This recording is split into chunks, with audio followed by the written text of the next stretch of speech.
Whenever I watched David Weir, what shone out was that he was from an older school of Scottish football because he was bright. He read games terrifically. He made sure that his career was long, not simply because he ate, what was Gordon Strachan's recipe? Bananas, porridge and honey and nettles? No. David Weir didn't simply stretch and yoga his way to a long career. It was his brain. But he was also ferociously competitive. And in my eyes, it was a picture book story, a boy's own story. To be, in his own words, not good enough for professional football at age 18. To go to the United States, to land there in the kind of circumstances which would have made an extra plot for the writers of Gregory's Girl or That Sinking Feeling or Local Hero. To survive that, to thrive, to become the elite of American college soccer, come back, knock on the door of his local club, be picked, graduate to winning trophies in Scotland, make a huge career in England with Everton, a mighty club with a proud support, and to be able to tell us about characters like Duncan Ferguson, Tommy Gravesen, Kev Kilban, Walter Smith, to tell us what it was like to play against Robbie Keane or Freddie Canute, the great strikers of that Premier League era. David Weir is as good a storyteller as he was a match reader. But then, to end up at the club he always supported and to go to a European final with them, well, what that makes is a really good story. We went to his home, we sat down with him, he relaxed, and he told us all about it. Here it is.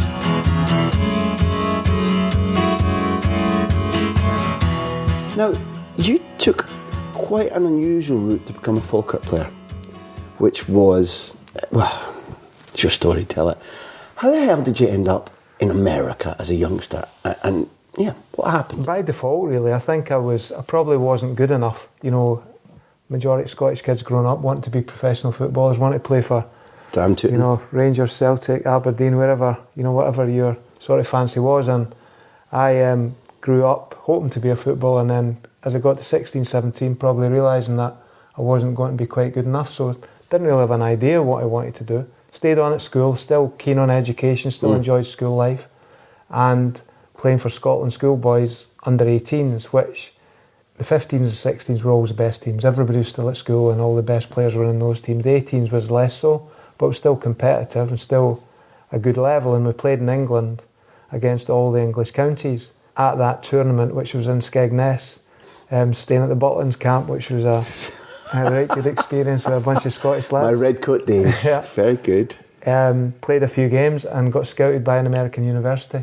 So within the space of a week, the coach from the university had been up to my house in Falkirk, met my mum and dad, and I told them that I wanted to go to America. Whoa.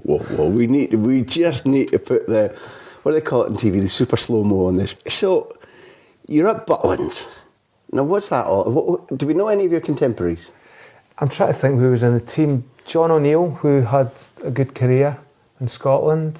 I don't know the lads. But rather than famous names, they were of a good level, eh? Yeah, they were good level, and they're all playing at clubs or in and around clubs, you know, so they were good footballers. This was a fixture that when I was growing up, well, I'm a different age from you, but this was a gigantic fixture.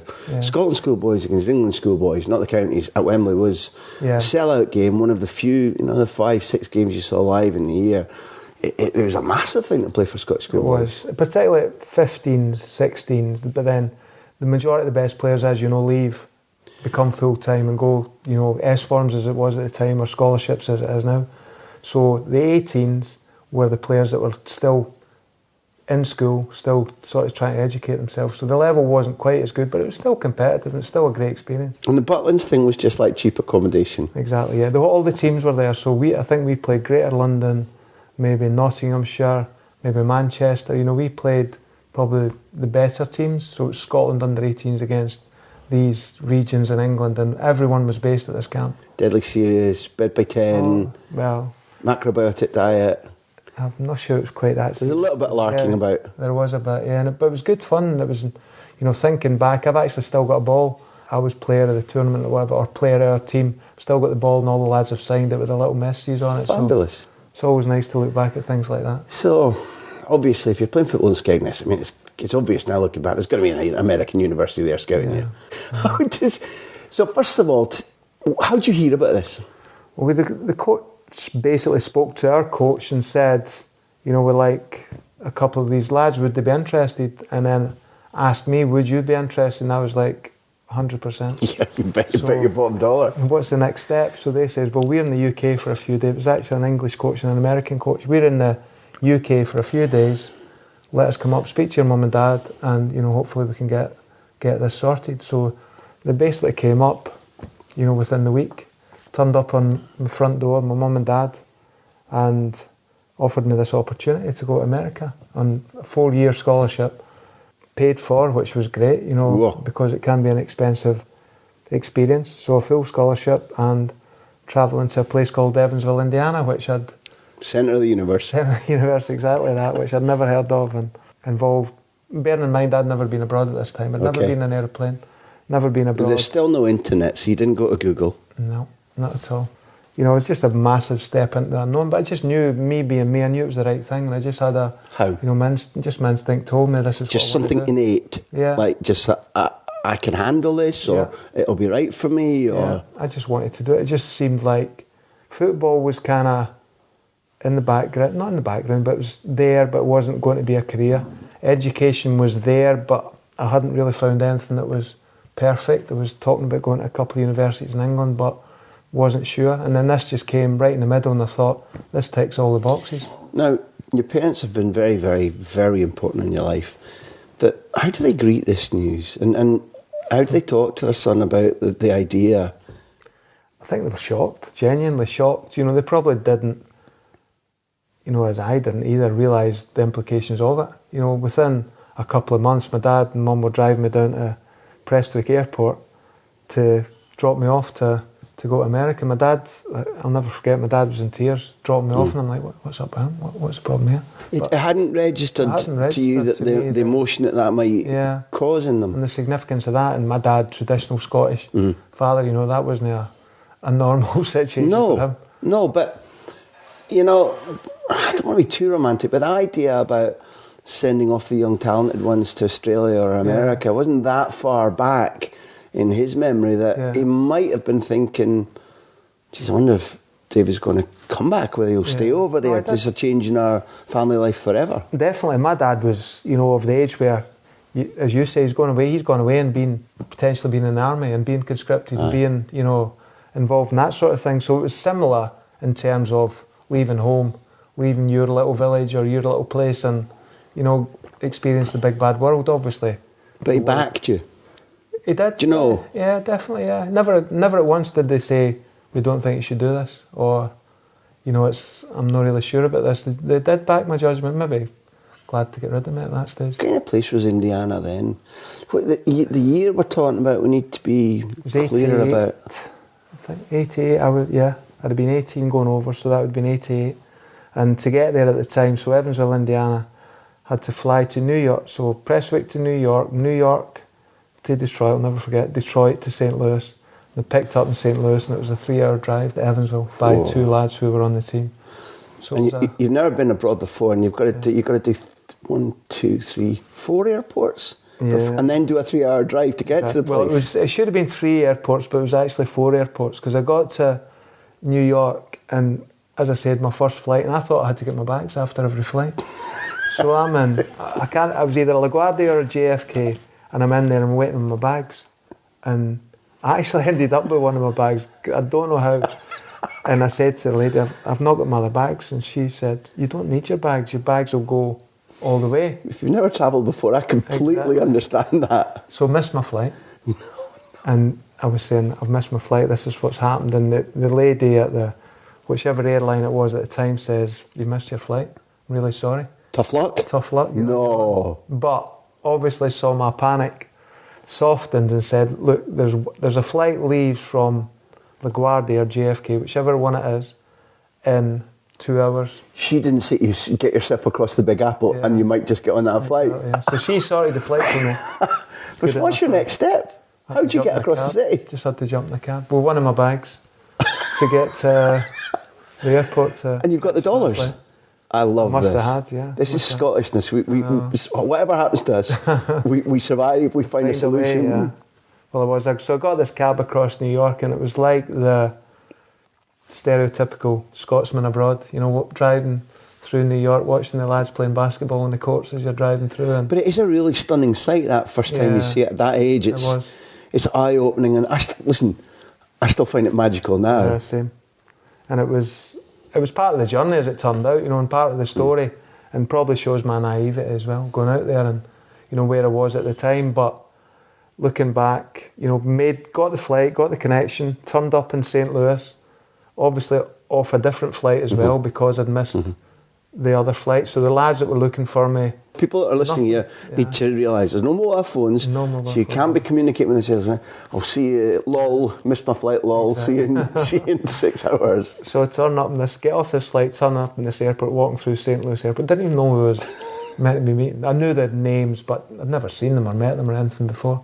So we just bumped into this lad who became and still is a good friend of mine, a great friend of mine. Ian O'Brien, an Irish lad, says, "Are you David?" I says, "Yeah." He says, "Come with us."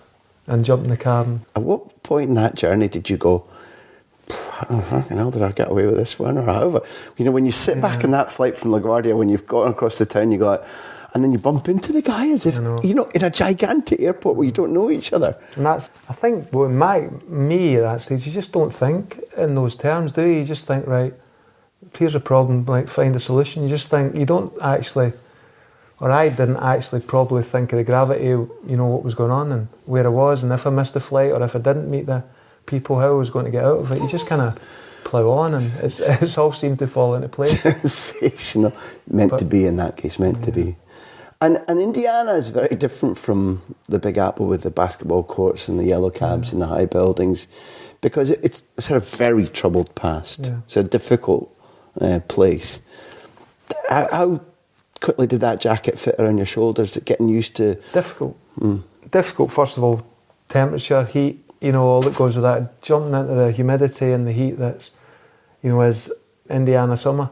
That was a real shock to the system. You know, going in, landing, straight away pretty much into the football environment, trying to train and play and be involved in, you know, circumstances that were so radically different to what I was used to, plus taking into account the culture and, you know, all the other changes that were going on as well. So that was a real shock, but luckily enough, you know, surrounded by people who looked after me, really, and made it easier for me to settle in. Yeah, looked after you is one thing, but did they understand you?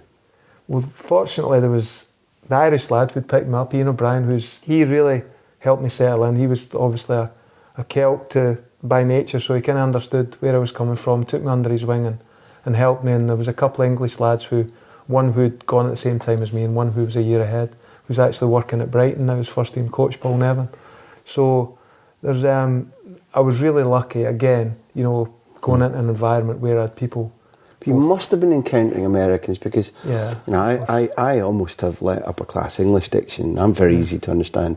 You've got to say something 17 times in most part of America, and I'm not speaking quickly, using normal words, and they just look at you blankly. Yeah, and that was definitely the case at the start. It was very much, you know, I had to just completely change the way I was speaking, completely change the way I was talking, slow everything down, you know, use the right words, and, you know, and actually just to be able to communicate, because it was a different language, completely different. It's a good lesson in communication. Yeah. For somebody who's going to go on to be communicating with groups now of people of a different age, from a different background, different maturity. It teaches you a little bit about words and how to use them and when to slice into messages and make them short and easy and comprehensible. Exactly. And just the culture that you know, for people who are so similar in terms of, you know, speak the same language, they're sort of similarly minded, but just the differences, you know, in terms of culture and what they think and what we think, and, you know, what I was used to. So you're ingesting litres of Gatorade or water to cope with the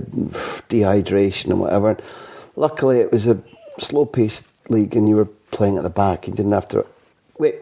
I've got a trivia question. Who's currently the all-time leading scorer in a single season for Evansville University? Let's name him. David Weir. It's you. Yeah. Well, as you said, started as a defender and played the majority of my first season as a defender, and then we had an injury to a lad who was the top scorer in the country at the time who was a very good player. He was a senior. I was a freshman, so the first year he got injured, which was a disaster for the team. So the coach had, the idea of putting me up front, and for the rest of my time in Evansville, I was a striker. So I went from going out as a centre back, recruited as a centre back, to play as a centre back, to all of a sudden becoming the striker. And it was, surprisingly enough, I was really successful. How did you take to it? I mean, your record says you took to it, but what did you do? To be honest, I found it really easy, and I really enjoyed it. I think, with hindsight as well, with your kids, or if you're teaching anyone or try to persuade anyone to be a football player, you tell them to be a centre forward. Easiest job in the world. Oh yeah. Get over here. That's where you want it. That's where you want to play, and I loved it. I enjoyed, being the focal point. I was never quick, never have been. There was never any debate about that, but I was always capable of playing. And it's a really good feeling, scoring, isn't it? It is. It's the best feeling. It's the best feeling. And now I was actually okay at it. And, technology wasn't great at that time, but I've still got one video of a sort of highlight tape of my time in America, and one season in particular when we got to the Final Four, and we did really well, and there's a sort of collaboration of all the goals throughout the season, so a couple of mine made it on there, and just that'll be 30 years ago now probably, and the memories that you kind of get and the goals that you scored are still in the memory bank there somewhere. You say Final Four, you don't mean Final Four of America? Yeah, it was in bloody hell, Florida. Yeah, it's a really, that's immense as an achievement. It was for a small school. Evansville, Indiana's. I don't know what the equivalent over here is, but to get to the Final Four and actually compete, I think it was Rutgers, which is Alexi Lalas was playing. UCLA, I think, which would have been sort of Brad Friedel, Joe Max Moore, those type of lads, and I think it was, I might get this wrong, North Carolina or NC State or something like that. So there were real top level schools, and then funded better, magnets for attracting talent, much bigger schools than Evansville. No, yeah, definitely. And then we were, we'd done well that season, had been ranked number one for a lot of the season as well. So, done well, but going into that Final Four was a big achievement. But unfortunately, that's where it ended. We lost to Rutgers in the semi-final. Had it been today, you'd have graduated straight into MLS, and you'd be Toronto, or you'd be Seattle, or you'd be LA, or whatever. Was there a thought about building a life there? There was, and as you said, if there was an outdoor league at the time, I probably would have. Mm-hmm. But I actually played in the Senior Bowl, which is the equivalent of the draft now. Yeah, I played in the Senior Bowl, but it was an indoor league. So we had a week in Baltimore, sort of, going through the testings and playing in the games for this indoor league, which was never going to suit me.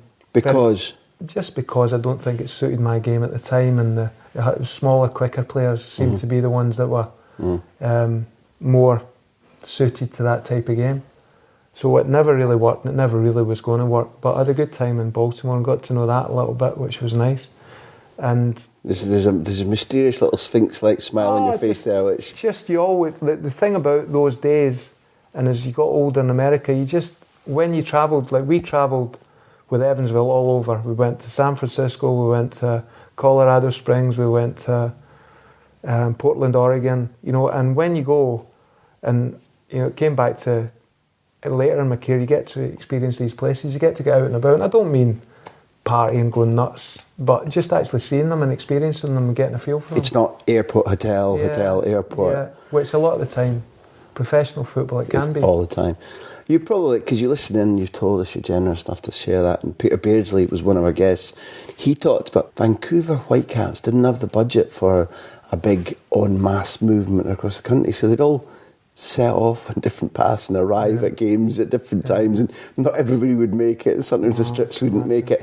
I take it that it was not, or was it the same? No, it was well organised in terms of, we'd have long bus journeys, and I mean long bus journeys. We'd travel to Wisconsin, we'd have 12 hours on the bus, so it'd be coolers full of Diet Coke, and, you'd be stopping at McDonald's for your lunch, and, Burger King for your dinner, and, getting to the hotel late at night, and then playing 2 games in 2 days. To play a game? To play 2 games in 2 days, you do, yeah. So, but your legs must have been absolutely just stiff as boards.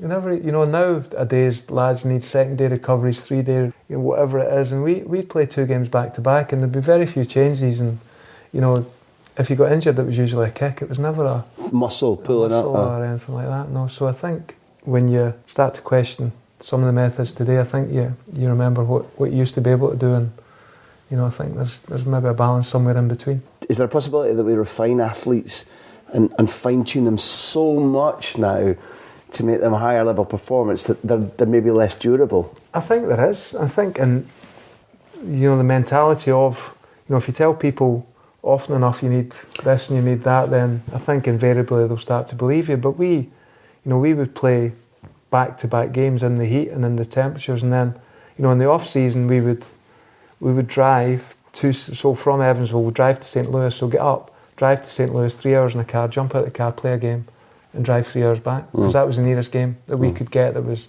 of a decent level. So just to keep you ticking over for fun or whatever. Just another game, yeah. So it's just, I think there's, definitely, obviously, you've got to look after yourself, and the sports science and the methodology that's available, everyone's got to be utilised. But I think there is a balance in terms of athletes actually pushing themselves and what you are capable of. So outside of football, what did America do to you, do for you?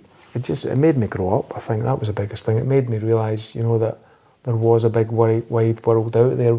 I was fortunate in that Evansville had a massive international community of students.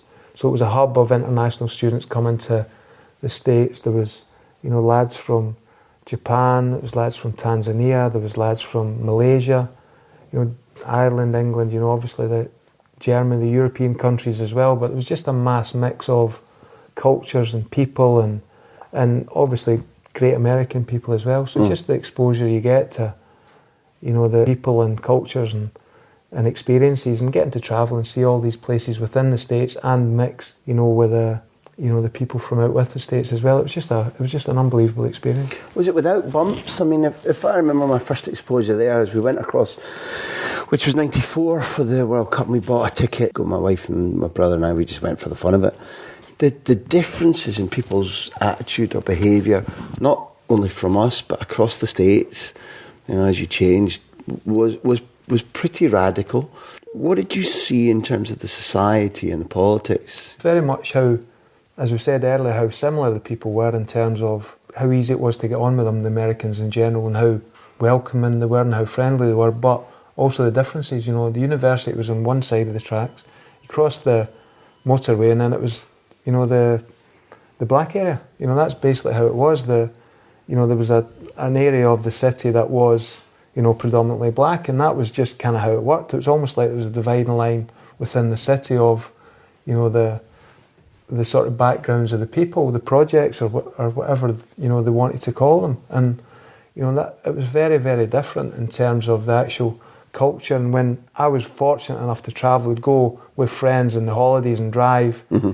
So we'd drive to Denver or we'd drive to spring break in Florida, and you'd go through wherever it be, Alabama, and pull off for petrol. You drive into some of these places and there'd be, people walking around, with no shoes on, and just the actual differences and what is normal for these people. It was mind-blowing really when you look back at it. Yeah, I find it a lot to take in. I find it difficult to, because it is, a giant mixing pot of ideas and wealth and poverty and discrimination and hope and ambition.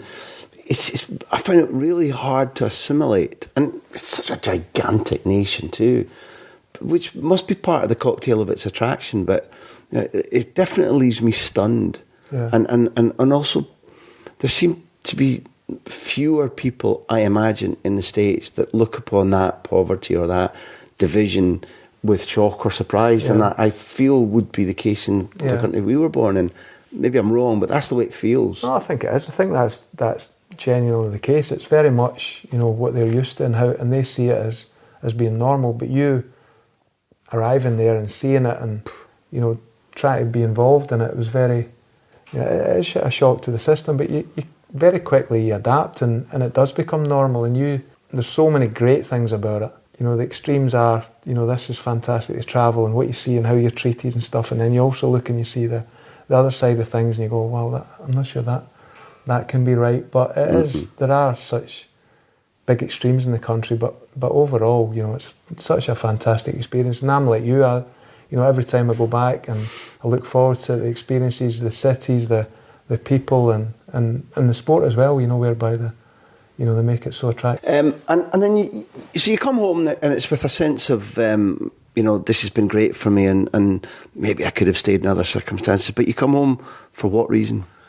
To play football. And I didn't come home thinking I wanted to stay. I came back thinking I'm ready to play football. I'd had a degree of success as a player. I was first team All-American, which was the best level that I could really be out there. So I had a bit of confidence in myself, probably I didn't have when I left. Was that the biggest change? Yeah, definitely. I'd not changed as a player. I was still the same player, but I just probably gained a little bit of confidence in myself and a belief that I could be a professional footballer. So came back with the aim of doing that. I'd written letters to English clubs hoping for a trial. I'd got one arranged at Leeds United, probably one of the only clubs that go back to me. So I was looking forward to that. Came back home to Falkirk. In the meantime, my dad phoned Falkirk unbeknown to me, saying, could David come in and trial or train before he went to trial? And Jim Jeffries, the manager at the time, says yes.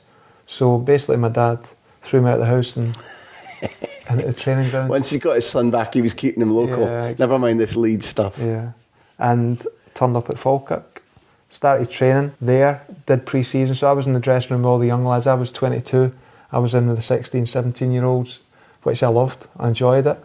And did a pre-season. Played a couple of sort of bounce games, and I was offered the contract within probably 2 or 3 weeks. Now, football's quite a sort of... it's a school of hard knocks, but it's also full of dry and caustic humour. Were you dug out a little bit for being the American kid? Of course. I mean, you come back and had 4 years in the States, pretty much, and your accent changes a little bit. You've got a few words that you probably shouldn't be saying, and you know what a dressing room's like at the best of times. So, and in my dressing room at the time... Who were they? John Hughes, Ian McCall, like lads who were... Quiet, shy, retiring characters. Yeah. So, it was a very mixed bag. I mean, through that Falkirk dressing room, Frank McAvenny, Maurice Johnston, like some real big characters and some really interesting people came through. So I was this young kid coming back from America, mixing with all these sort of people that I'd been watching on TV very, Did they make you prove yourself a little bit more than might have been the case if you'd, gone through maybe a more traditional route? Nah, they were great. Like, the most important thing, I think, in any sort of dressing room is you're one of them, and I felt like I'd had 4 years of being one of them, in a dressing room. So and your football, obviously. You knew. I know you. Yeah. You knew, and I think there's leadership in you. I think that's innate. I think not learned.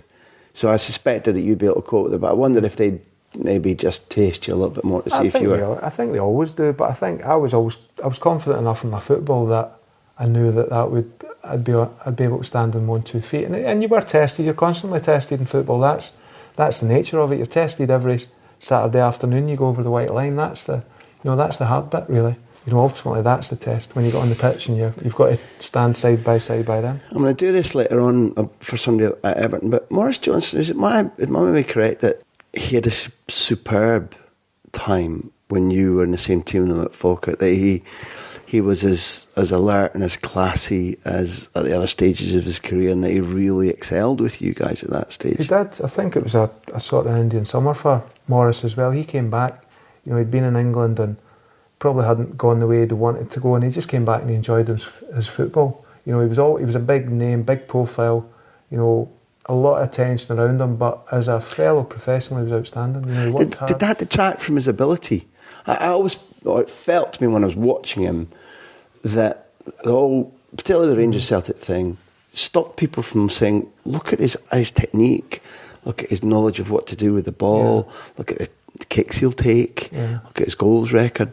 I always thought he was a very, very good footballer. He was, and that was the biggest shock, because he's a goal scorer, obviously, but he came to Falkirk, he was that little bit older, that little bit wiser, and he worked so hard in training every single day, and he ended up playing as a midfielder for Falkirk because he was such a good footballer. And he was just, he genuinely was really impressive day in, day out, and in the games as well. And we had a really good season at Falkirk. I think we finished fourth in the league at the time, in the Premier League. You know, and he was a big part of that, allied to the others. You'd gone back to right back then?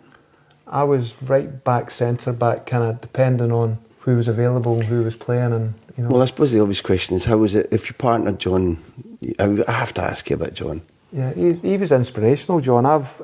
You know, people often ask who was the best player you've played with, who was the best captain, who was the best leader you've played with, and there's no leaders around, but he was, you know, very much a leader, very much somebody you'd want to follow in the dressing room.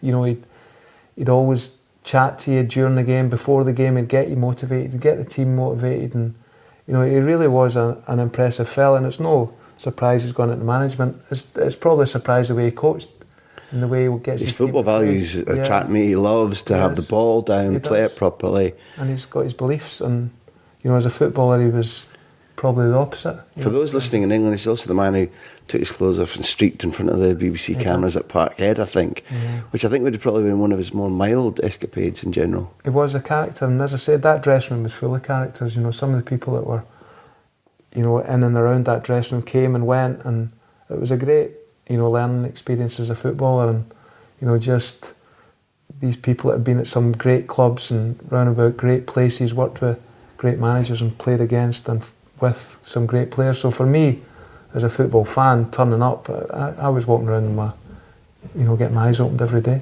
Is it a bit of a game changer in your life that, you know, you make it to the Scottish Cup final with Hearts and you win it, and, you know, the way that you get through the semi-final and who you beat in the final seems to me to have had quite a lot of repercussions for what happens to you in later life. Yeah. It was. I mean, Hearts. Again, Jim Jeffries moved on to Hearts, so I followed him there, and he reinvigorated Hearts. Hearts were a bit of a sleeping giant. We became competitive in the league, you know, with Rangers and Celtic as it was at the time. Good Rangers and Celtic teams, and we were a really good Hearts team, and we genuinely thought we had a chance of winning the league, only to sort of fall short at the last hurdle. Not far short, eh? And that was Hearts' modus operandi at the time. It was always falling at the last hurdle. So the cup final, after a couple of disappointments in previous cup finals, was expected to be pretty much more of the same.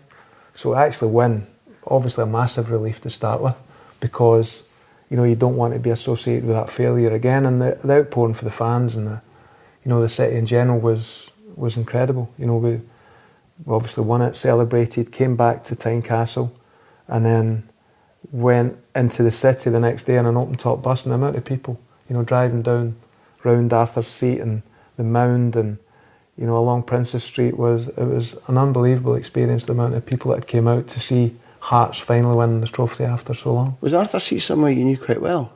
Yeah. Jim Jeffries used to have us run around there regularly, and in pre-season, both with Falkirk and Hearts. Around it or up it or what? All over it.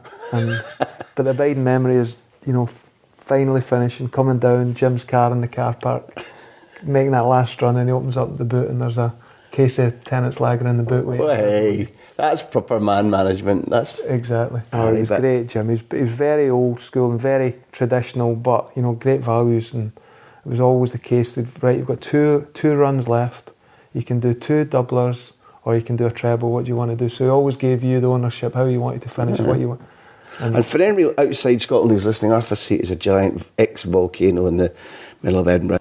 But I also want a wee bit more of the tension of Celtic Park that day, because your cup final's at Celtic Park, isn't it? It was, yeah. And so you beat Falkirk in the semi-final. Falkirk in the semi-final, yeah. Which they fluke one in to equalise, don't they? Kevin McAllister goes off and bumps off his arse or something. Yeah, but Kevin was outstanding on the day. I just remember Kevin, a big Falkirk hero, and I, you know, growing up in Falkirk, obviously the pressures that are associated with that playing in the game. I think I was captain of Hearts that game, and playing against your hometown team. So there was a lot of mixed emotions in the game, and it was at Ibrox that game as well. So it's funny how things work out, and eventually got through. Lucky to get through, to be honest. Because he scores an absolute an unbelievable goal, and he had an unbelievable game. I can remember Gary Naismith tells the story of Jim Jeffries having him pinned up against the wall in the dressing room at half-time because of how much fun Kevin McAllister was having in that game, and, you know, trying to explain to Gary what he needed to do to stop that. But Kevin was unplayable. In firm terms? Yeah. Kevin was unplayable and, scored an unbelievable goal and carried Falkirk, really. And they deservedly probably should have got through at the final. But you guys get 2 goals in 4 minutes and win 3-1. But it's a tense game. It's Walter Smith's last game for Rangers, isn't it, I think? Yeah, it was. And that team, that Let's had name been put them together, there was McCoist, there was Loudrup, Gough, I hope I'm not getting any of these wrong. Gorham in goals. Yeah. So it was the creme de la creme, the 9 in a row Rangers team, and Walter was leaving, sacked as he says, but he doesn't say that, does he? Yeah, he does. Yeah. At this stage, you don't know him, do you? Not really, only from because he's going to be a very big character in your life. And he tried to sign me a couple of times that I learned subsequently from Falkirk and from Hearts. As time goes on, obviously you find these stories, but at the time I didn't know him well. No, obviously I have a great admiration for him because I'd grown up as a Rangers supporter and followed that team, went and watched that team and supported that team. So obviously had an affection for him and the team, but didn't know him well enough at that time or at all really. And if I remember my match right, there's a small penalty incident towards the end of it. Well, it's actually 20 years. Now, I'm a great fan of referees. So I think the referee called it right, but you may have a different view. I don't know. Talk us through the minute by minute, play by play. Well, it was very late in the game. Stevie Fulton actually scored, I think, before 3 o'clock. That was the sort of claim to fame. We had a penalty and scored before 3 o'clock had even come round. So it was a great start to the game. We scored again early in the second half. Stefan Adam, a great French player, had done really well for Hearts, scored in the game. Rangers come back into it. McCoist enters the fray as usual, scores, and then late on in the game, Rangers are attacking, as you can imagine, trying to rescue the game, and a clash between McCoist and Weir on the edge of the box. This is very good. Willie Young, the referee, very good friend of mine, subsequently. And on the day. It's outside the box. But it definitely was. It was outside the box. I'm convinced it was. And Coist will tell you a different story. But they got a free kick on the edge of the box, not a penalty. It comes to nothing, and we won the cup. Which, I guess on that night you don't think about having been a striker in Indiana or, your dad phoning Jim Jeffries up. But what's that moment like from lifting the cup forward until, you go to bed that night? What happens? Madness? Friends and family first? Yeah, well, it's interesting that the coach, or my coach in the States, was at that game, so he came to the game, so he was there, so that was quite nice in terms of... Fabulous. The kind of, the symmetry of that, so he was actually at the game, so you do obviously interact with... By your invitation?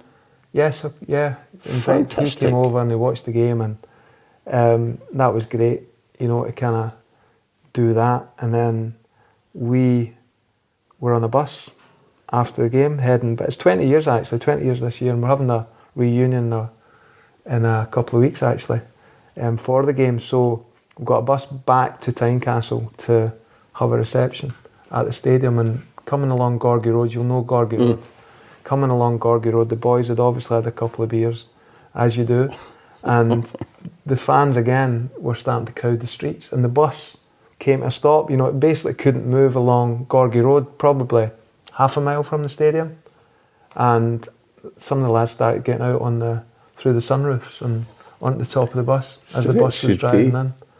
So it was really surreal when you think back to what actually went on, and probably not things you'd be able to do these days or get up to these days, but I thoroughly approve.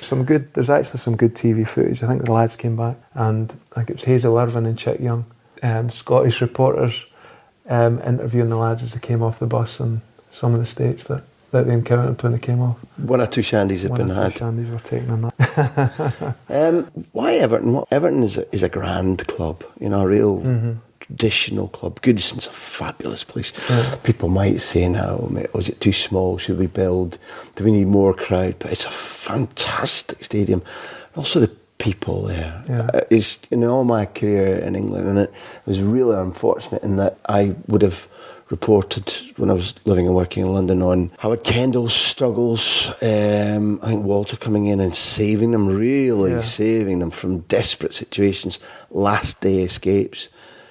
But try and sum up Everton and its personality and its character, as far as you're concerned? It's an unbelievable football club, Everton. You know, it's hard to, if you don't know Everton or you've never been a part of it or never actually, you know, been there or played there or whatever your interaction with is, you don't really understand. It's perceived as a second club in Liverpool by a lot of people worldwide, but within Liverpool, it's you know, David Moyes sort of coined the phrase, but it's the people's club. You know, so all the postcodes of the season ticket holders are Liverpool postcodes.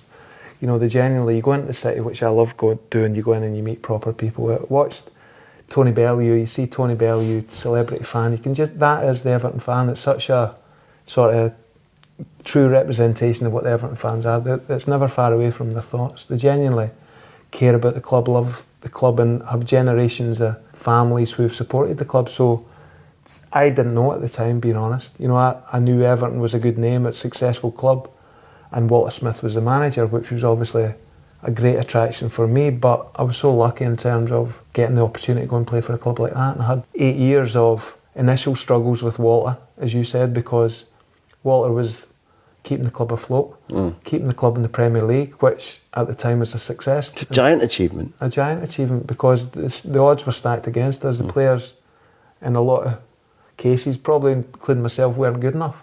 So we had to get better, and we had to survive, and we had to constantly bringing in players and then selling them straight away. Walter's been a guest in this, and you know, told us in no uncertain terms, and told me at the time too that he'd been misled about what money he would have. Yeah. And even then, in that Premier League, if you didn't have the budget to compete, then you were on a wing and a prayer. And I think his work and the job he did has been misunderstood and underappreciated.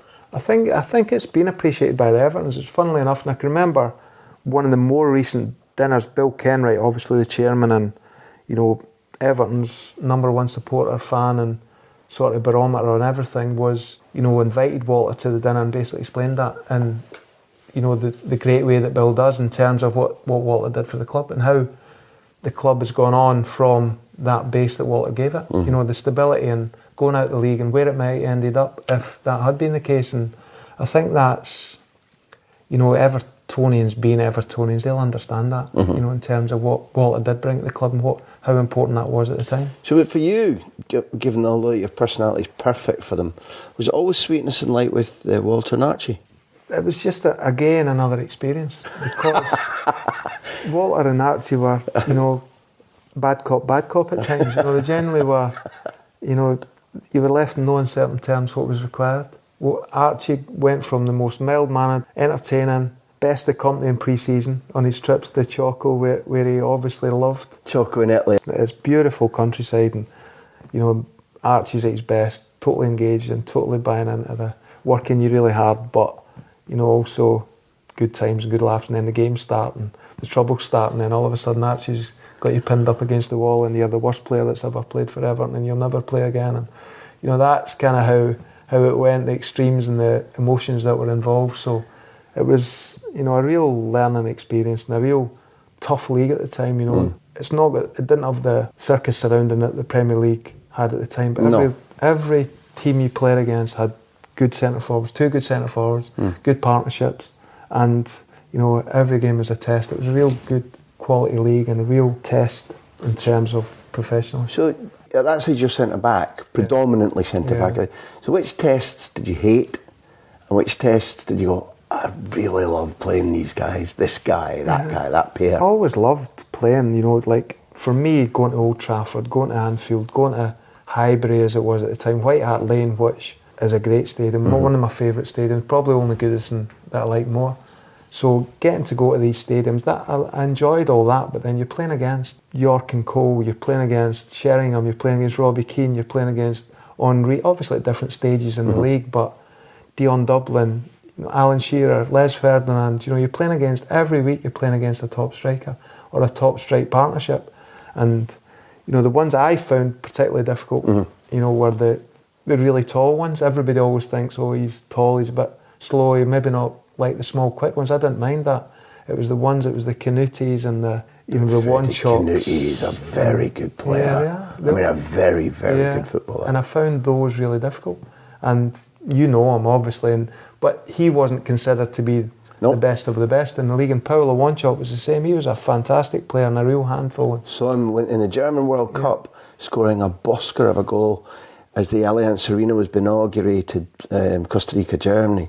And his pace, and he was relatively powerful, nice technical, good that footballer. was a different challenge every week. But those were, I felt personally, were the hardest. But, playing against Leeds and playing against Robbie Keane or Viduka or Hasselbank or whoever it may be at that time. So every challenge was different and brought, different problems. What would you do as a sort of leader and a centre half?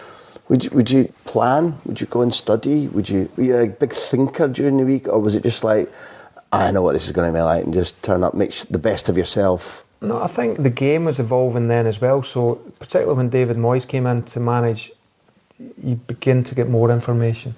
Walter probably concentrated more on his team in terms of what he wanted us to do and how he wanted us to do it. Mm-hmm. David Moyes probably spun it, and it was more about the opposition. This is what they're going to do. This is what we need to do to counter it. So that probably changed in that respect in terms of you knew more about obviously you knew the opposition because they were public figures and you watched them on TV and things, but the actual detail that David Moyes went into in terms of the opposition you had to become a student of the game. I'm guessing you soaked that up. You do. You try and utilise it as best you can. You're trying to stay in the team.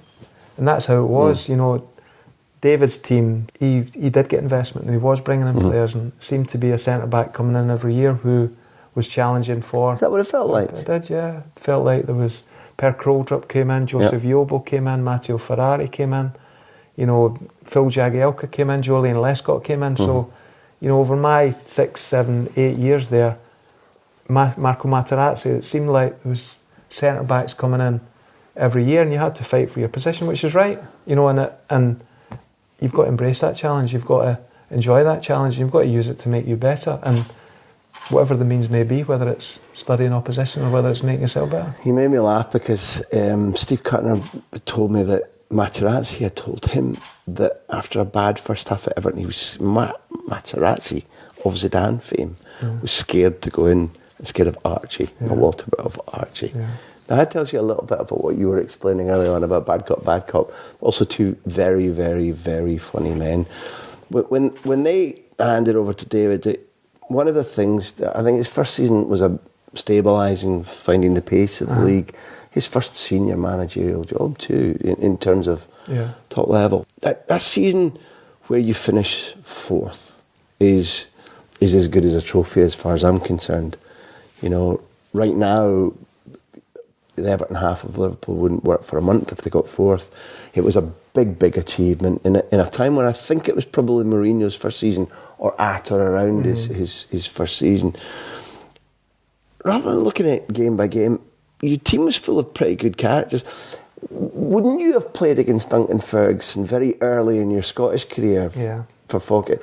So take me from the Duncan Ferguson then to the Duncan Ferguson that you encountered at Everton. Well, my debut was against Duncan for Falkirk. So he was playing for Dundee United, my debut against Dundee United at Brockville. So that was my first introduction to Scottish football, playing against Duncan. And I still speak to Duncan now, still see him now and again. And he talks about that, how I was this fat kid with really small shorts playing in the game against him, and he was being watched by Bayern Munich in that game, and that's where he was going. So he basically made my career. So that's kind of his take on it. How was it for you up close and personal? A handful. He is. He's a really good footballer, I think. He's a top footballer. He can do everything, or he could do everything, in terms of he could run. His technique was fantastic. He could finish. He could head it, left and right foot. Aggressive, if he wanted to have a fight, he'd have a fight. If he wanted to play, he could play. So he genuinely had everything, Duncan. Maybe not quite the luck to enable his body to do what he wanted to do as often as he would have liked, but attribute-wise, he was at the top level. And I didn't play against him a lot because he was at Everton, and then when we were playing against him, or when Everton were playing against him when he was at Newcastle, I don't think it was his favourite game. So I don't think he was ever at his best when we were playing against him at Newcastle, which was few and far between. So he was a great teammate to have. He wasn't playing regularly or playing week in, week out, but he was a fantastic weapon. And he always seemed to raise his game in the bigger games. So if it was Manchester United or it was Liverpool, and it was a game where he felt he had to perform, or the spotlight was on him. He raised his game, and he was unplayable in some of those games. That's a good phrase. I think that's right. I think there are a few players across my time watching football where you're like, well, on that form, that guy, and not just the quality forwards who've got brilliance. David Weir, for example, Raul, whatever. The guys who've got that talent, and they'll beast you as well. Yeah. That's a frightening sight to see. And across my, nearly 30 years now reporting football, Duncan would be up there with the people who, some centre-halves must have just bricked it. Absolutely bricked it. You could see it. You could actually, visually see the lads shrinking in terms of what they were going to face. And you saw it in the dressing room before the game with Duncan. You could see, if he was captain, he acted like a captain. He'd be in the dressing room, be talking to people, and it would gradually build. You could feel the actual, his demeanour getting into the dressing room. He was getting more and more excited for the game. He was building it up. So by the time you actually walked out the tunnel or walked out the dressing room, you were at fever pitch. You thought you were going to war, because he'd actually created such an environment in the dressing room. It didn't happen a lot, but you could just tell when he was in the mood, or when he was at the stage where he was ready to perform, and you could see it happening. And by the time he got on the pitch, he was just ready to unleash on whoever was unfortunate enough to be playing against him on that day. It's a great sight. It's what football's supposed to be. It's a great sight. Rules have changed. I'm not sure that even a fully fit Duncan Ferguson would have as much profit today. No. And I worry a little bit about that. I think that the game's, it's not necessarily going soft, but when keepers are overprotected, I'd love there to be 6 or 7 Duncan Fergusons scattered across Europe. Yeah. But it's still, the thing about it, Duncan will always be remembered, I think, for his physicality and aggression and what he brought. But technically, he could have handled it as well. That was the thing, because he was such a good footballer. He was a very good player. Let's go across other characters, and you butt in and take me to players I haven't thinking of, but because I like him very much, and I think he was a little bit underestimated. Kev Coban has been a guest on our season. He's turned into a right good analyser, commentator. He's got a bright brain, real character of a man too. Either him, the guy, the dressing room, the training ground, the player. Tell us about playing with Kev Coban. Just a really good fella. Just a genuinely hard-working, honest, team player who would always put the team before himself. And as you say, made a really good career as a broadcaster. I love listening to him, and he genuinely has got a good insight on the game in terms of he cares about it, he thinks about it, and he can explain it. But as a teammate, he was exactly the same. He cared. He wanted to win. He was very aggressive, but he was also very honest in the things he did, and that was that successful Everton team. You could look at each and every individual and probably say, probably need a little bit better than that. Myself included. But when you had Kevin Colbans, you had Lee Carsleys, you had Steve Watsons, you had Alan Stubbs, you had Tim Cahill was talented undoubtedly, Arteta's and people like that. But when you had that solid base of these sort of solids, Nigel Martin, good solid citizens who would turn up week in, week out, were responsible for themselves but for others as well. And Kev's probably typical of that. He was a really good solid professional who was a 6 at worst and an 8 or a 9 at best. It's valuable. There's one that needs to be mentioned, because it looked, and again you might dispel this myth, it looked as if his move midway through a very good season changed things. Tommy Gravesen, apparently now he owns the world or runs Las Vegas. I don't quite know what it is. So he's obviously changed from the mild, unassuming character he was in your dressing room. I'm told he was absolutely crackers. He was. And he was a Walter and Archie signing. Thomas Gravesen came in, signed by Walter and Archie, and he was a complete maverick, in terms of both as a person, on and off the pitch. He was, if you got him at the wrong time, you couldn't speak to him. He was just, the barriers were up and he just couldn't communicate. But when he was at his best, he was unplayable. He was genuinely, day in, day out in training, in the possession games, the boxes, he was the tidiest, best player in terms of keeping the ball that I'd played with. Just the actual technical qualities he had, and the concentration that when he was on it to actually do the right things time after time was incredible. And he was a big part of that team which was, the complete opposite of that. He was almost like the difference to actually give us the opportunity to achieve what we achieved because the others were probably incapable of it. He wasn't the most usual Walter player in that he was somebody who positionally maybe wasn't so disciplined, but he could do clever little things to open up games. Yeah, he was very frustrating as in my Until if he was here. in terms of what you'd want from a midfielder. Tommy! Where are you? Where are you going?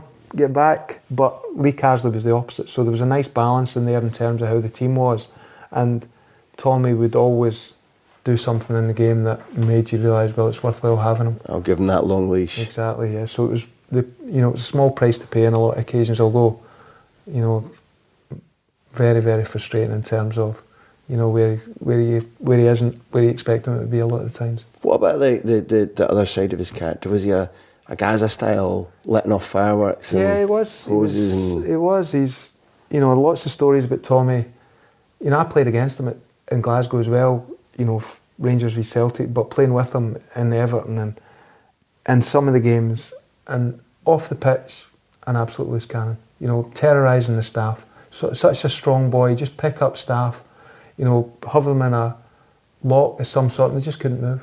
And just putting people in positions they shouldn't be in, and making people realise how sort of in charge he was going to be if he wanted it. So he was a real complex character and a real loose cannon in terms of day in, day out. Some days you couldn't actually get a message across to him because he wasn't in the mood, and then some days he'd be the most engaging, likeable, funny guy that you've ever seen, and other days he'd be firing fireworks across the training ground at physios jogging around the pitch, and he was just absolutely nuts. But again, a really good footballer, a really talented footballer who moved to Real Madrid from Everton, which not a lot of people would make that move. So tell me about the Arteta you've mentioned. Just right good quality. If I'm not wrong, Arteta must have been one of the high quality organisers, thinkers in terms of his midfield role that you played with. He'd been foreign player of the year in League One. I know he'd done quite well for Big Alec at Rangers as well. But when he comes in, the things I want to ask you: what made him stand out? And if he's to go on and manage, would that surprise you? It wouldn't surprise me because he's obviously got such a great understanding of the game, and when he played for Everton, a lot of the time, definitely initially played sort of off the side more. So he'd have to probably think he's a central midfield player, which he was and is. But David Moyes used him slightly differently, playing off the side, and he had to make himself really important in that role, and he did. He understands the game. He can, he understands players he's playing around, and he always impacted the game. He always created something, made something happen, and made the game in general look easy. In the Premier League, were there lots of midfielders who like to keep the ball like him or be careful with the ball like him? I guess you could immediately look at Scholes and whatever, but across the Premier League in midfields, wasn't there a little bit more rashness about let's have a go at something rather than keep and move and turn? And It was very much about midfielders. You were either a defensive midfielder or an attacking midfielder. That seemed to be the case. So you'd have the sitters, the Lee Carsleys, the ones who would sit and protect the back four, and then you'd have the ones, Lampard, obviously, of that level, who'd go and score 15, 20 goals a season, post goals, and people like that who were great passers. So there was a real mix of real good quality players across, lots and lots of good teams, Vieira and people like that, top players. So it seemed to be that, there was loads of different attributes wrapped up in all these different people and just different challenges. Scholes was, in my experience, was just a different level in terms of, what he could do, and he could do probably everything, at different stages of career, and at his best probably do all of it at the same time. He could pass, he could score, he could run the game, he could dictate the tempo of the game, and he could really, just pass you to death when he wanted to. As a passionate Scot who wore the jersey so many times, did you have a laugh that England didn't know what to do with him? When you're watching this week in, week out, or having to go up against him, and they're like, we're not sure what to do with this fella. Yeah, well, to be honest, Scotland played England in the playoff for, it would have been Euro 2000, and he played the game at Hampden and scored 2 goals. And he knew what to do. They knew what to do on that day. So, I was in awe of him. I just thought he was a fantastic player. I just thought, as a midfield player, me being a defender, he was the hardest player to play against. Really so? Yeah, definitely. But also, I mean, is it also to do with which spaces he would occupy? He seemed to pop up quite a lot because he could take it easily and give it to the right player quickly. He seemed to be quite hard to pin down, I thought. He was, and he just had it. As I said, he could do it all. He could pass short, he could pass long. He would know when to pass. He'd always put the ball where you didn't want the ball to be. He'd always be in a position where you had the decision to make, should I go, should I stay? So that's interesting. So his brain is as good as his technique. I thought it was, yeah. I thought just the questions they asked you, and that was always, in my position, that was always my worry. Should I go? Will I go? Should I stay? And when you get caught in between, invariably, that's when you end up in trouble. So as you gamble, if you're not sure because you haven't got enough information, did you have a preferred choice, stay or go? I'd always stay. Yeah, I'd always stay, especially... Just let the situation unfold and see if there's still something I can do. Yeah, and the best players, the Sheringhams, the Scholesies, the Robbie Keanes and that, they'd always try and get you to get in positions they weren't comfortable with, or dragging you into positions whereby you didn't want to go. And that, it was a game of cat and mouse all the time. That's how I felt. What an enjoyable way to spend your life.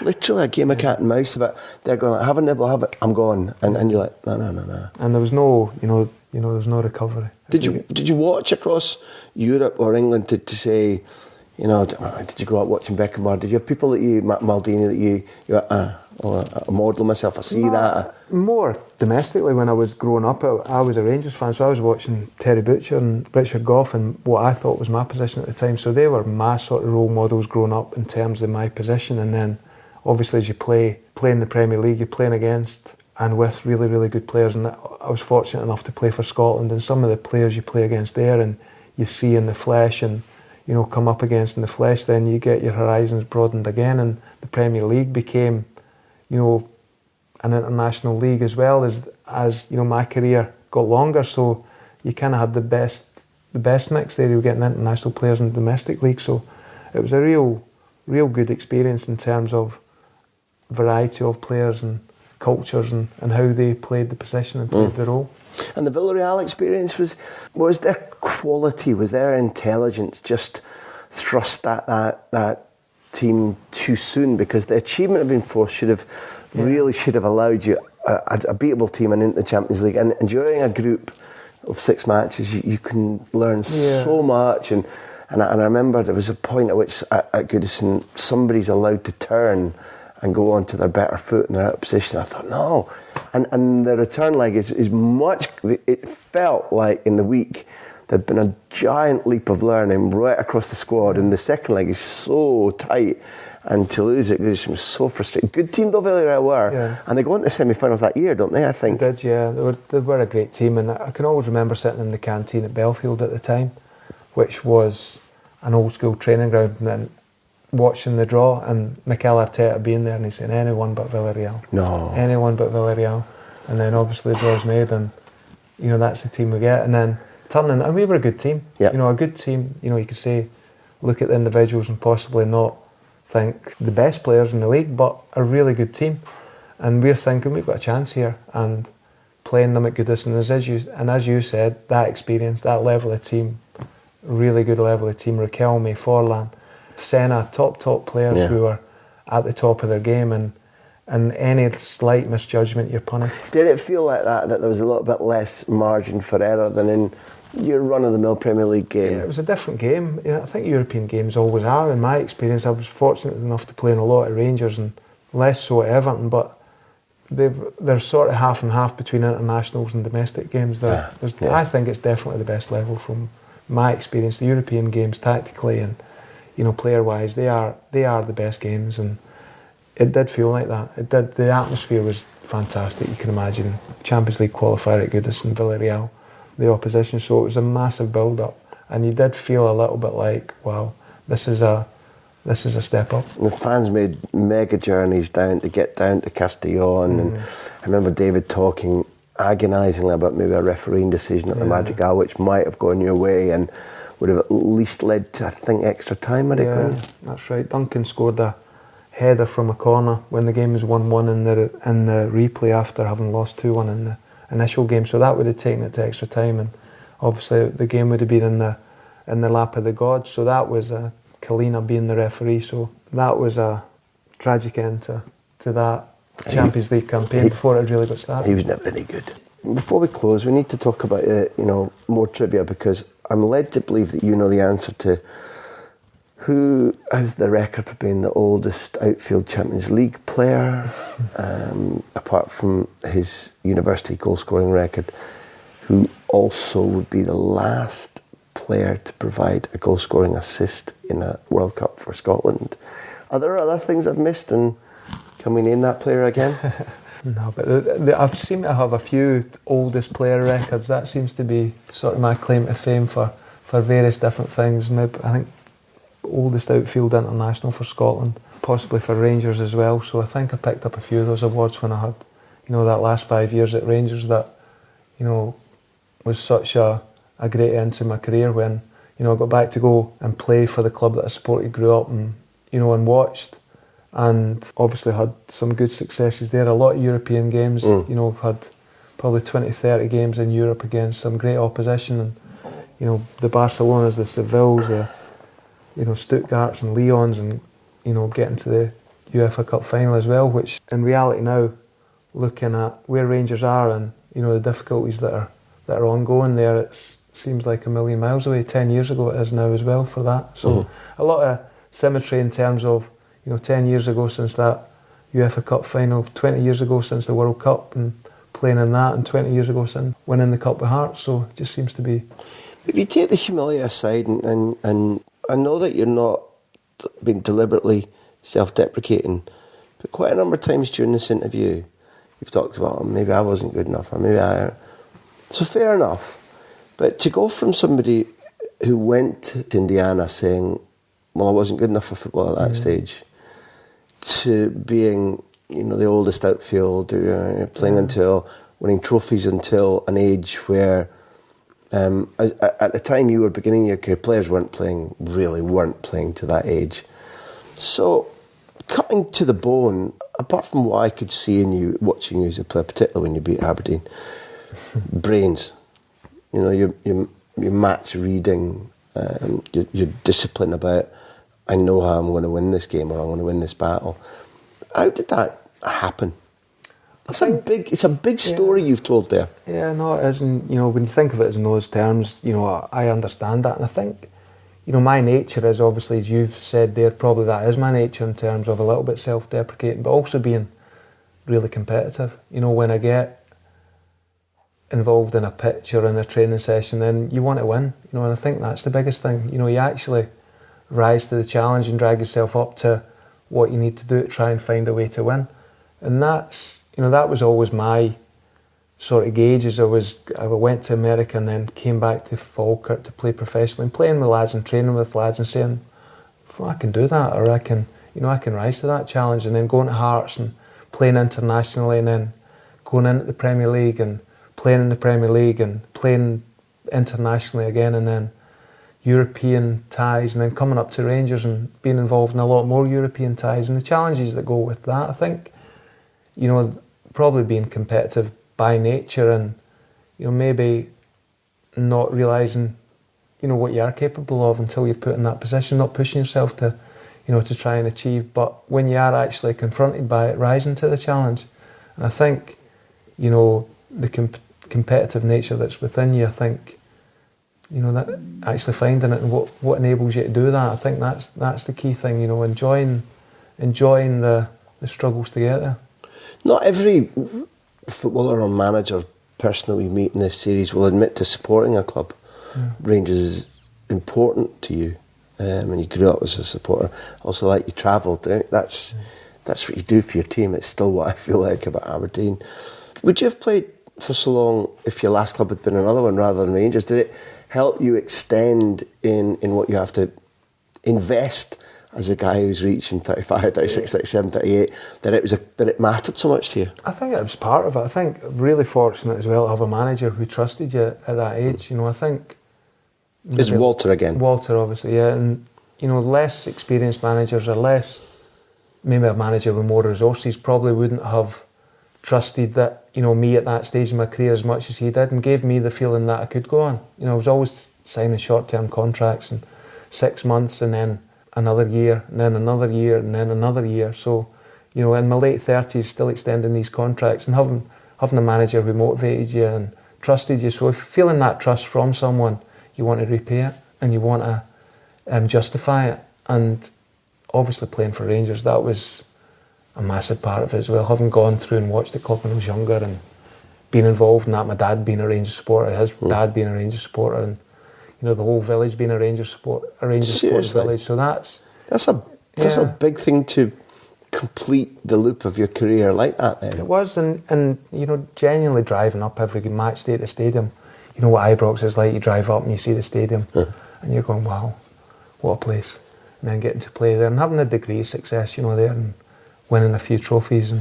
And you know, that European season that you talked about, although you're saying it seems quite an achievement to have reached the UEFA Cup final, Europa League final now, you know, until the last group game, you were very nearly through in the Champions League as well, with amazing. I mean, the away result in Lyon was pretty astonishing. You'd been part of, as you say, you know, Sevilla was a different experience. Some Rangers fans still tell me that in living memory, maybe that home that's Ibrox performance by Sevilla is right up there. Kuniti again. Yeah. The 0-0 at Old Trafford, 0-0 with Barcelona, whatever. But that run, 18 games you played. Now, you've already dispelled the notion that there should be any tiredness. But an 18-game European season is some achievement with away wins and not clinging on, but an extra time night in Florence. Yeah. And a Scottish team beating somebody on penalties. I know. It shouldn't have happened. Yeah, it was an unbelievable season, you know, looking back at it, in the time when you're in it, you know, you're in the continual progression of that season, you just look towards the next game, but with hindsight, when you actually look back, you know, that game you're talking about, Lyon, so the last game of the six at home against Lyon, and a draw or even a narrow defeat, we would have gone through, and then Benzema decides to take it upon himself to get Lyon through, and, you know, as an individual performance, one of the best I've played against. Really? You know, in terms of what he did to us and how difficult he made for us. They seem to draw you in and then go. Yeah. Which Scottish teams are perpetually tempted to say, our duty is to the fans, whereas every Italian would say, your duty is to the result. Yeah. The fans will come round when you get the result. That's not it might be in your blood, the way that you play, but it's not in our blood as a nation. It's not in our blood, but Walter's very pragmatic in those terms, and he's got a great love of Italian football, and that's his school of football you know, the catenaccio and the look after the defensive side of things first. That is particularly in Europe. Obviously, domestically, Rangers are expected to do a little bit more. Yeah, but that night when you're just going to yourself, percentages, get through. Yeah. But there was just that feeling that there was a bit of a surge, and if the game's not coming round, frustration, and then they just went like, we'll have you. Yeah, they did. They just cut us open, and it wasn't by design. We hadn't gone and opened up, and, you know, it was literally they drew us into positions, we made mistakes, and they punished us really, really well. So that was a real sore lesson, and the European campaign afterwards became very much, as we're talking about, very pragmatic, very sort of defensive. Even the home games were 0-0 or 1-0, or, you know, there was never a lot opening up or a lot of trying to win the games as such. It was very much about, you know, staying in the game, staying in the tie, and finding a way to get through. So there was a group spirit. So there was no, what you see sometimes now in the clubs, which I detest, the Europa League, we want rid of that Thursday league. There was an attitude about, like, we're gonna win this, or we're gonna go through. I think it kind of crept up on us. I think, being honest, initially, and Walt would be a better person to ask, I think the idea was to not stay in it too long. We went to Panathinaikos, Nacho scores a late goal, and we're still in the competition. So eventually, all of a sudden, you're in the last 32, I think it might have been, and, you know, it becomes a little bit closer, and then, you know, you get through the next time, you're like, oh, wait a minute, there might be something brewing here. But even going into the semi-final against Fiorentina, to actually think you're going to be in a European final, or you're actually going to make the final, as you said, you know, a Scottish team winning on penalties, it just doesn't happen. So probably still a bit sceptical in terms of actually what this journey is going to entail, and all the time in the background thinking we need to win the league, because Rangers hadn't won the league for a period of time, and that was Walter's number one priority, as you can imagine. So that's why it came back to Rangers from Scotland, was to win the league. So this was almost the distraction. The games are racking up. I think we played 68 games there. And you've praised up Benzema. I just want to trip back to, because his record and his trophies are very good in Madrid, but there's a lot of people who think that if you're a forward, and he's hit 20 plus goals for 6 of his 8 seasons, 25 in 6 of his 8 seasons. He's quicker to 50 goals than Ruud van Nistelrooy in the Champions League and Thierry Henry. And yet, he does get pilloried a lot, whereas to me, he's a 9.5 because he can play as a striker, or he can drop back and do really subtle, intelligent things.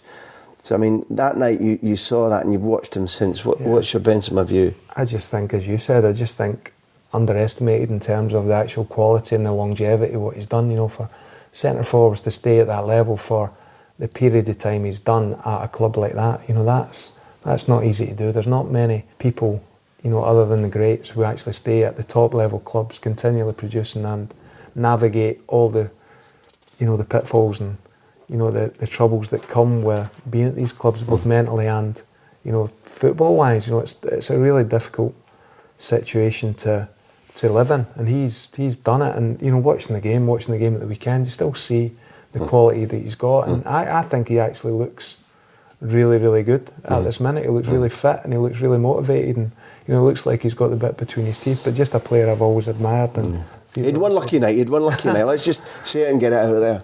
Arshavin played. Yeah, he did, and Timashuk played, and there was Timashuk is he's one of the better players I've seen. He was, definitely, and again, longevity in what he did, and Advocat was the manager, and it was Zenit versus Bayern Munich. That was the other semi-final. So we're thinking, naively, obviously, well, if we get through, we'll play Bayern Munich. But as it turns out, Zenit put St. Petersburg in a really, really good team. And in the final, which is at Manchester, which is on a doorstep here, but thoroughly deserved to win the game. We were a really good two-legged team, a really good, team. Again, with hindsight, looking back, who could navigate those 2 legs and could build the pressure on teams and could wait for the right opportunity.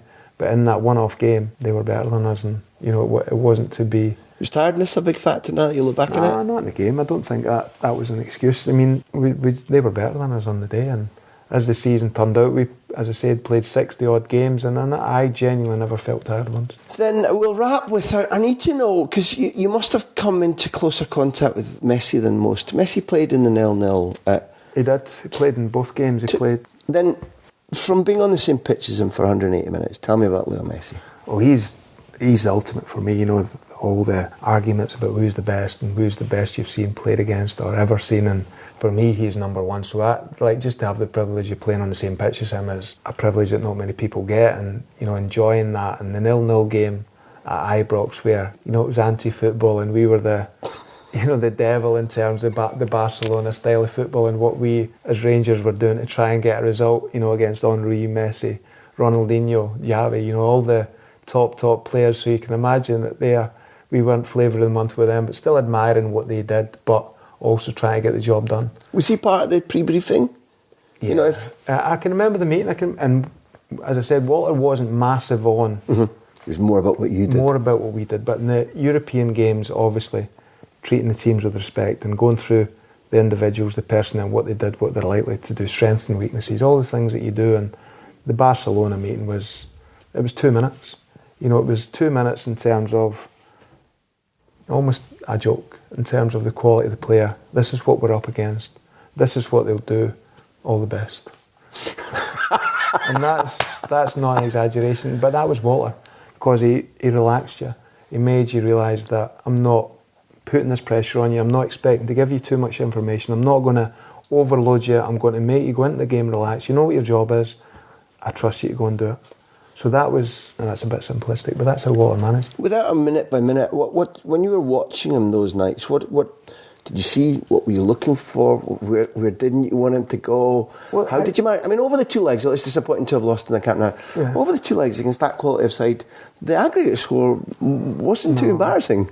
It was just, the thing that stood out for me was his total lack of interest when we had the ball. He would go and just find space when he had the ball, almost stand on the halfway line at the intersection, the halfway line and the touchline, and just wait for the ball, almost in a position that you don't see other players taking up. He got it in his head that this was the best place for me to just almost like wait till Rangers gave us a ball back, which, to be honest, wouldn't have been long, and get it to him, hopefully in some space. But was that confusing to see? It was very unusual, yeah, in terms of what you'd usually see in a game, and obviously that level of player, you know, you're intimidated anyway. You're going at the pitch against the best of the best. So when they start asking you questions, you know, a bit like we've spoken about earlier, about players trying to drag you into different positions, you're starting to think, what's he doing there? What should I do? But you didn't know at the time, but Alec McLeish had tried to sign him for Rangers. I'd tried for, you know, Alec's son had said, football manager, Dad says that there's this guy coming through, and Alec talked to Jan Wouters, who talked to Henk ten Kat, and they were like, no, we think he's too small, but there's this guy Iniesta, we don't know what to do. Would he have made a career at Rangers, Messi? I think he'd have been alright, yeah. I think he'd have managed to find a way to win. And, Down Greg's of a lunchtime. Yeah, that would have been a test. This is the last thing. Without projecting how Steven Gerrard will do in Rangers, because that's a big set of factors that we don't know yet. See that? When you were up against each other in all the derbies, you would have come up, not directly up against him, you'd have played against him relatively. He played in my first Merseyside derby. Stephen played in it, he got sent off. And that was the last game Everton won at Goodison in a league fixture. So it was 1999, and that was my first Merseyside derby, first experience, and I thought, this is alright, this is quite easy. And then, obviously, the record not great in the derbies, unfortunately.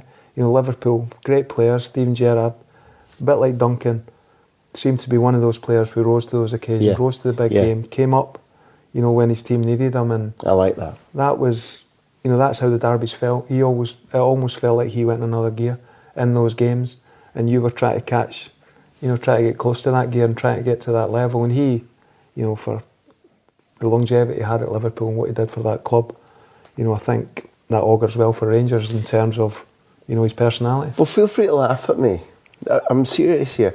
Some people give off, it isn't just what they do, some people give off an aura. I've always felt, seeing him, meeting him, that he does that, and that's not coaching. That doesn't win you the transfer market.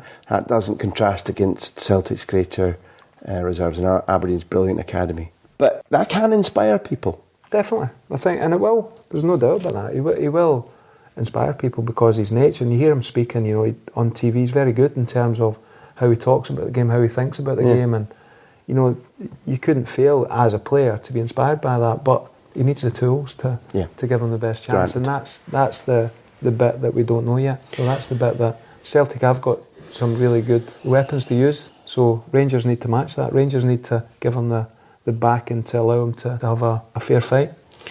David, I hope we've explained your career in this short time well enough. I hope you're proud of it when you listen back to it. I think it's a remarkable story. I was really eager to do this because it's nice to see successful, intelligent Scots. It's been enjoyable, and it's nice to recollect some of the things that, you know, have gone on in your career and where you've been and what you've done, and just discussing some of the situations that you encounter. You don't really know how you get there a lot of the time.